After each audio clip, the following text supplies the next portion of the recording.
I know where you live, Enrique. Say hello to your wife for me. In 2017, the last Night Voyager class Decepticon Nitro Zeus came out, and we're going to see if he still holds up to this day. Starting off with his ult mode, I don't know anything about planes, but according to TfWiki, it is based off a fighter jet that resembles an F-16 fighting Falcon. And for a figure that came out in 2017, his plastic quality is actually pretty decent. Nitro Zeus has a lot of sculpting that is present throughout his ult mode, resulting in him looking fantastic from all angles. Almost. Most Transformers with jet mode suffer from messy undercarriage as their robot parts hang out like a sore thumb. Oh my. And while Nitro Zeus is no exception, his robot parts are arranged well enough to be part of the jet. It's no Age of the Prime slingshot levels of clean, but it's good enough to flow well with the overall jet design, especially when it's a 2017 figure. Then there's Bay vs Autobot Breakaway, who was made in 2009. Moreover, he has an extendable rear thruster, a pretty solid landing gear, a Gatling gun that doubles as rear landing gears, the twin front engine intakes, his legs disguised as twin engine turbines? 2 removable rocket clusters, and a cockpit that actually opens to reveal a fairly detailed interior. And yes, you can fit a headmaster inside, as if it was specifically designed for it. It could be pure coincidence, but as they say, Coincidence? I think not! although his ult mode isn't as accurate as his movie version, which was a Saab Gripen, it is still a great ult mode, especially when it's time to transform him to his robot mode, because it's impressively well engineered for its time. For ease of transformation, you will need to remove the 2 rocket clusters as well as closing up the landing gear. If the rocket clusters are difficult to remove, you can remove them after you fold up the wings. Otherwise, we begin by flipping down the top rear fins on any side. Next, disconnect his tail. Fold up his wings. Unpeg the legs from the rocket thrusters and swing them apart from the body. Fold down his feet and rotate his thigh joints so that the smaller circles are facing forward. Flip out the feet and swivel his thighs in place. The same applies to the other side. Swing out his left arm until the tab slots in place. And while we're at it, flip out his wrist and extend the rocket thruster cannon. Hinge up the left leg before swinging out his right arm until the tabs slot in place. Now you can hinge down his left leg. Split the jet nose in half and hinge up the side panels so they sit on top of the base nose. Fold out the crossbow panels and connect the leg panels together to form the hips don't lie. Rotate Nitro Zeus's head 180 degrees and fold down the neck base. Push the base shoulders down until they lock in place with the torso. Make sure the neck base is securely in place. Fold in the rear side fins as well as this small wing panel. Connect the side wing panels to the hull before rolling up the entire wing and locking it with the tab. Repeat on the other side. Fold in the shoulder guards, and plug in the rocket clusters to complete Nitro Zeus's robot mode. Say hello to your wife for me. Nitro Zeus looks striking with his asymmetrical design, and the only thing that is inaccurate to the movie design is the head. But at least he has light piping, which is made redundant because his front face is painted. The overall sculpting is very detailed for a Bayverse Transformer. The right arm with the front part of the jet looks incredible in both crossbow mode and lance mode, whereas his left is a rocket thruster cannon with a collapsible barrel. In terms of articulations, his head is identical to a Titan's Return headmaster, meaning you have a good range of movement from all angles. This also means you can swap his head for any of the Titan's Return headmasters like Scorchshot, who formed Windblade's head, resulting in a surprisingly fitting design that could pass as a Voyager-class Windblade figure. All it needs now is some red, gold and blue paint, and it might end up as a good custom project. Nitro Zeus' shoulders are mushroom joints to allow his arms to do a full revolution of movement, and his shoulder guards can move back and forth.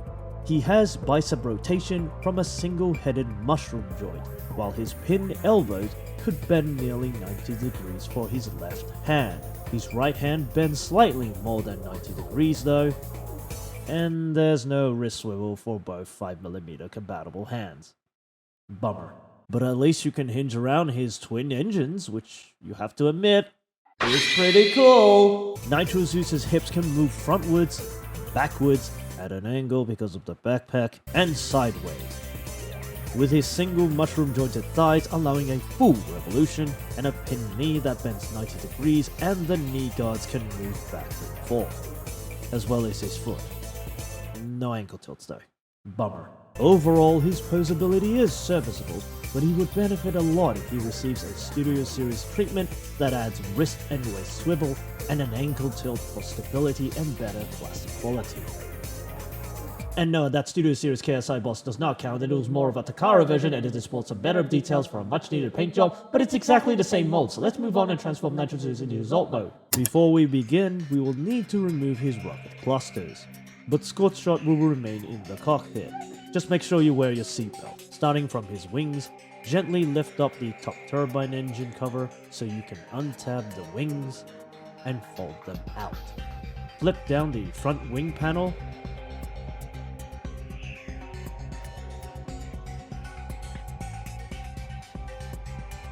That's the wings done for now. Next, lift up his upper chest before lifting up his neck panel and rotating his head at 180 degrees. Fold in the crossbow panels and hinge up the side panels of the front jet. Join those panels together to completely form the front jet. Split his crotch up and lift up his right legs frontwards. Move his left leg away so that his right arm could hinge down towards his ass. Rotate his right elbow so the cockpit is in position. Now you can collapse his right leg. Press his cannon and wrist into his left hand and lift his arm up. Hinge up his left shoulder panels until his shoulder guards are tucked in place within his chest. Rotate his elbow joints so that the hollow part meets with his face. Fold down his feet and rotate his thigh joints so that the bigger circle is facing forward.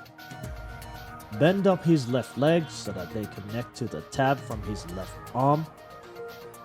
Do the same for his right leg, and you might have to twist it so it tabs into his chest.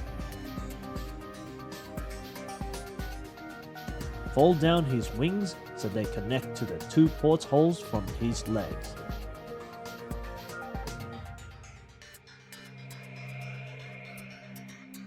Finally, fold out his rear fins and swing down his tail to connect with the rear. Plug in his rocket clusters and fold down his landing gear. F-16 Fighting Falcon. Nitro Zeus has no wrist and waist swivel, but due to his complex transformation, there doesn't seem to be room for a waist swivel. That doesn't excuse the wrist though, as well as the fact that this figure was made in 2016. And that Voyager classes at that time were limited in comparison to the more recent ones, with some exceptions like Silver Bolt. But to be fair, he has a waist swivel, and ankle tilts, and better plastic quality, and the fact that he combines with the area bots to form Superion. And moving on. Nitro Zeus' left leg has a hard time tabbing in place. During his alt mode transformation, Nitro Zeus' left side chest seems too tight to allow his left leg to slip into place to the point that you'll have to twist and flex, resulting in a mentally uncomfortable experience. However, you can resolve this issue by loosening the screws a slight bit so that it's loose enough to let the left leg slip in, but tight enough to hold it in place. There's a lot of trial and error to get this to work, but a solution is better than no solution. The top turbine engine covers popped out during transformation. This issue can be avoided with a slow and steady hand, and even if it pops out, it's pretty easy to pop it back in. However, the reason why this is such an issue is because this particular tab is too tall.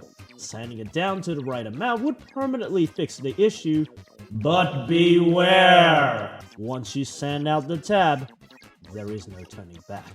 And the Black Mamba version of the oversized Nitro Zeus addressed that issue, which goes to show how amazing third-party transformers are.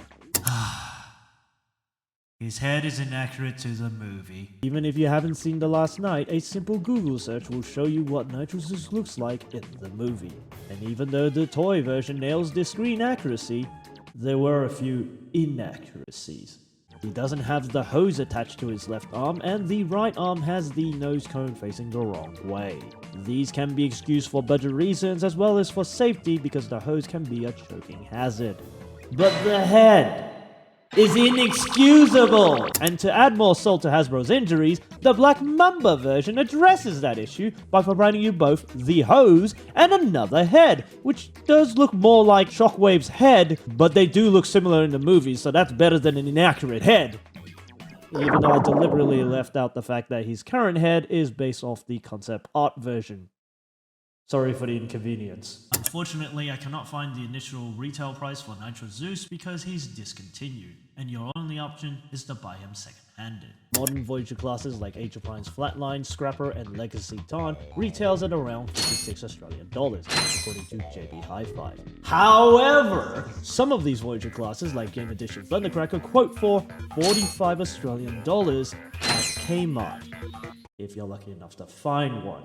As a result, the ideal price for a second-hand 2017 Voyager class Nitro Zeus is between $45 to $60 Australian, excluding shipping. I expanded the maximum threshold over the retail price due to him being limited supplies and he's very sought after. I would recommend checking out Zen Market or Bai on the individual Vicari as you will most likely find him at a reasonable price over the listings on eBay. Yikes. Just make sure you budget carefully with shipping methods as it will add up. And if you're lucky enough, you might find a Studio Series version which is pretty much the same mold but with a much better paint job, resulting in a much higher price tag. Alternatively, if you want a fully painted Nitro Zeus that includes a movie accurate head, an engine cover that doesn't pop out, a foot that has ankle tilts, and you don't mind it being oversized, then Black Mamba has caught you covered. You can buy him at TF Safari, the link is in the description of this video, or AliExpress if you're feeling lucky and you know what you're doing. Just don't pay over $70 Australian. But you know what? Your money, your call. Also disclaimer, I'm neither sponsored by JB Hi-Fi, nor Zen Market, nor Bai, nor TF Safari. Alright, time to wrap up this video. Despite having limited articulations and plastic quality that is left to be desired, the Last Night Voyager class Nitro Zeus is a unique jet transformer with a cool asymmetric robot design, great jet mode, and a headmaster gimmick that makes him fun to have around in your collection. So yes, I would recommend buying him for the positives listed above. That is, if you can find him at a reasonable price. But again, if you don't mind an oversized version, alright, I'll cut that out. But if you are looking for the rare Studio Series version, good luck. You're gonna need it. Thank you all for watching. If you want to support this video, like and share and subscribe for more updates on when I upload or see photos. Follow me on Twitter, and I'll see you next time. And remember, I'm stupid!